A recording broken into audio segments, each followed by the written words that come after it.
init, di pwedeng bitin sa pampalamig.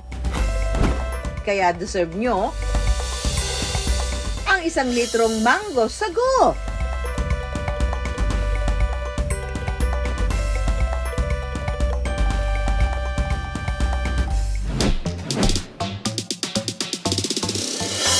We sold more than 1,000 jars in less than 30 days. Ang malupit na produkto ng negosyanteng si Leia, in demand daw all year round. When we launched it, it was the mango sago that caught the attention of the clients. It was tagged as the pambansang dessert and now it's part of our product line. Ang tinaguri ang pambansang dessert, walang iba kundi ang all-time favorite na mango sago. Sa itsura pa lang, halatang hindi na kayo mabibitin. Sulit at panalo ang isang jar na may laking 1 litro. A jar is good for 3 to 4.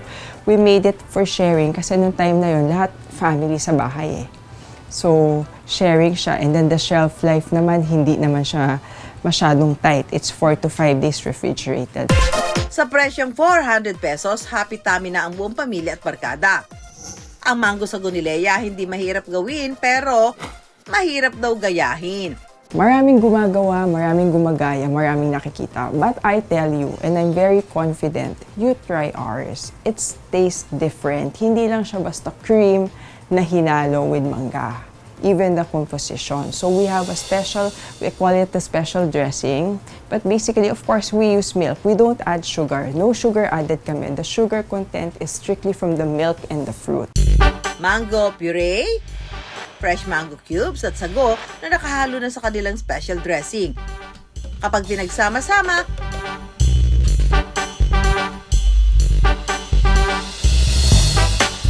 ultimate mango sago goodness ang dala.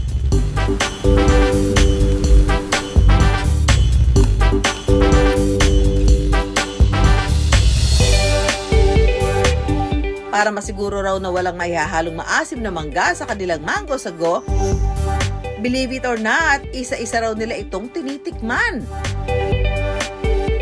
In a day, 80 to 100 jars every day yan. Freshly made tayo. Laging new batches every day.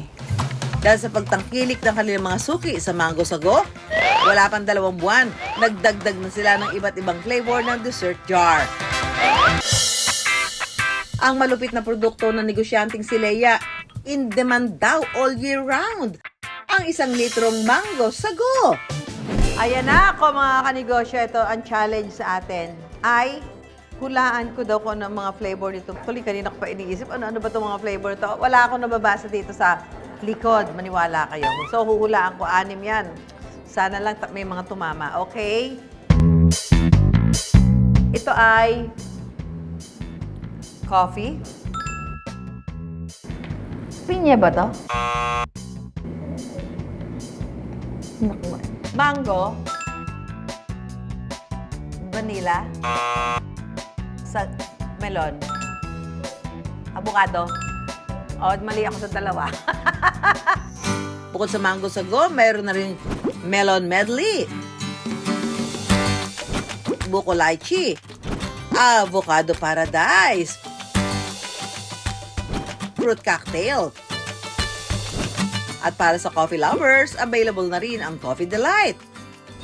Let's go at tikman na ang mango sago. Naku, usong-uso ho ito. Lalo na ho ngayon tag-init. Naku, ito yung pampapawi din ng init ng panahon. So, eto na.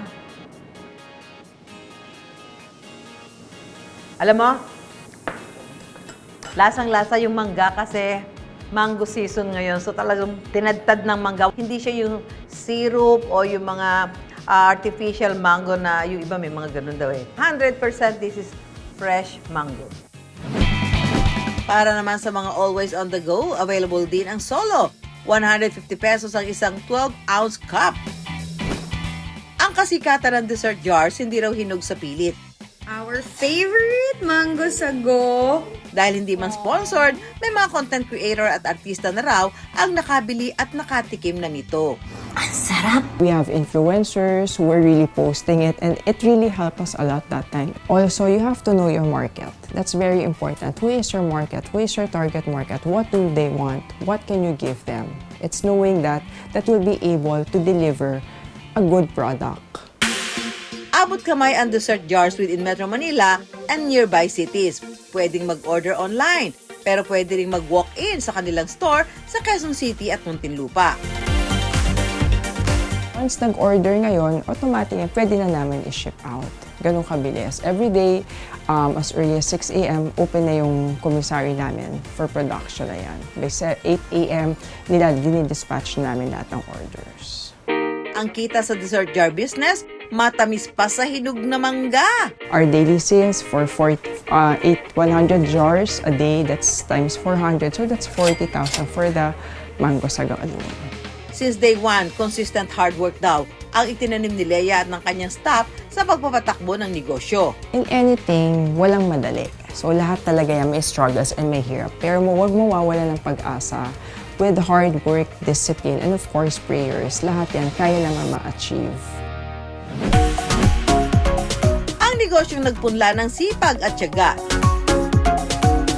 Nagbubunga na ng matamis na success all year round.